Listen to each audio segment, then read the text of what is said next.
all you need to know. The Bloomberg Quint podcast that prepares you for the day's business. Brought to you by LIC. Good morning to everyone. This is Bloomberg Quint and I am Hormis Fatakia, here to tell you all that you need to know on the final trading day of the week, that is the 12th of February. First up, Sun Pharma has settled a case involving whistleblower complaints of diverting funds through its sole distributor.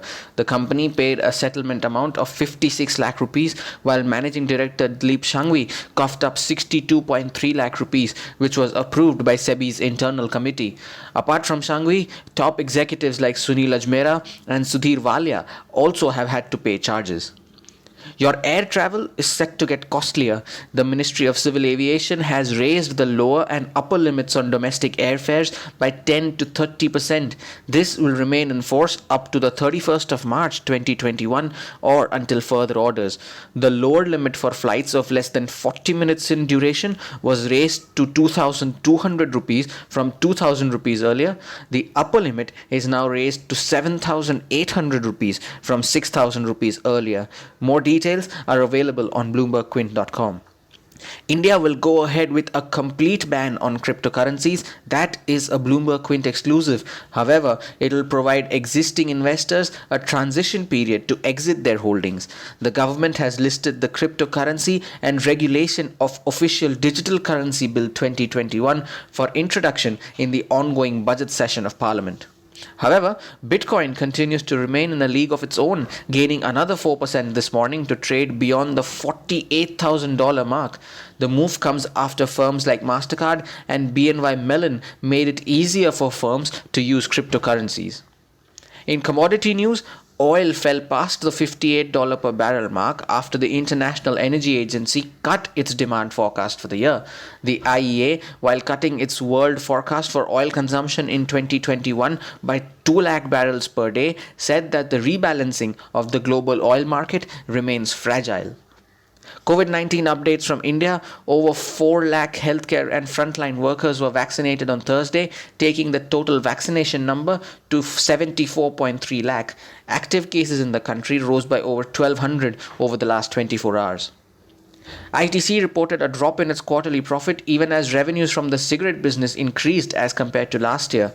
FMCG business grew 8% while operating profits saw a 7% fall. The company said that Savalon has seen consumer spends worth over 1,000 crore rupees in FY21. Bingo had double-digit revenue growth while demand for Ashirwad and Sunfeast biscuits moderated during the quarter. Ashok Leyland reported a net loss during the December quarter courtesy a one-time VRS expense. MNHCV total truck industry volumes saw a year-on-year growth of 16% after 8 straight quarters of declines. Domestic volumes rose 27% from last year, while exports grew 24% year-on-year and doubled from the previous quarter. ACC's net profit for the December quarter was boosted by a deferred tax credit worth over 180 crore rupees, even as sales and volumes remained flat year-on-year. The cement major is planning capacity expansions to the tune of 7.5 million tons per annum in Uttar Pradesh, Madhya Pradesh and Jharkhand, as per its investor presentation. Grasim will be the index constituent reporting results today, while the list of non-index names includes Apollo Hospitals, Bharat Forge, Cochin Shipyard, Delta Corp, Motherson Sumi, Glenmark, Indiabulls Housing Finance, among many other companies. And with that, it's over to Neeraj Shah for the trade setup for the day.